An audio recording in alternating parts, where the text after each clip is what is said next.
Generic নামে prescription করা হলে ওষুধের দাম 1/4 কমে আসবে বলে দাবি স্বাস্থ্য অর্থনীতিবিদদের। প্রিয় দর্শক, আপনারা নিউজটা দেখেই বুঝতে পারছেন যে আজকের ভিডিওর টপিকসটা কি। গতকাল স্বাস্থ্য খাত সংস্কার কমিশনের মাধ্যমে প্রায় 32টি সংস্করণের কথা বলা হয়েছে। তার মধ্যে একটা হচ্ছে ডাক্তাররা কোনো ব্র্যান্ড নেমে ওষুধ প্রেসক্রাইব করতে পারবেন না, জেনেরিক নেমে ওষুধ প্রেসক্রিপশন দিতে হবে। এখন জেনেরিক নেমে যদি ওষুধ প্রেসক্রিপশন দেওয়া হয় তাহলে সাধারণ জনগণের কতটুকু উপকার হবে, আদতে কোনো উপকার হবে কিনা সেটা সম্পর্কে আজকে ভিডিওতে আপনাদের কিছু তথ্য একটু জানানোর চেষ্টা করব। প্রিয় দর্শক, আপনি হয়তো জেনে অবাক হবেন, বাংলাদেশে প্রায় 600+ ওষুধ কোম্পানি আছে। তার মধ্যে 252টি ওষুধ কোম্পানি বর্তমানে চালু আছে, তাদের কার্যক্রম এখনও চলমান আছে।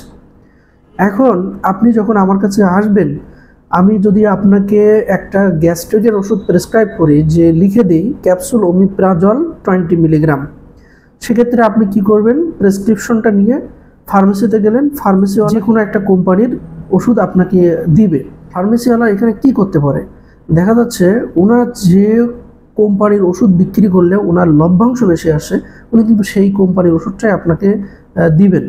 এটা শুধু গ্যাস্ট্রিকের ওষুধের ক্ষেত্রে গেল। যখন আমরা অ্যান্টিবায়োটিক কোনো জেনেরিক নেমে লিখে দিব, তখন অ্যান্টিবায়োটিক বাজারে বিভিন্ন মানের অ্যান্টিবায়োটিক আছে। কোনো অ্যান্টিবায়োটিকের দাম 50 টাকা, কোনোটার দাম 80 টাকা, কোনোটার দাম 85 টাকা, এক একটা ভেরিয়েশন আছে এবং তাদের র ম্যাটেরিয়ালসও ভিন্ন ভিন্ন ভেরিয়েশন আছে।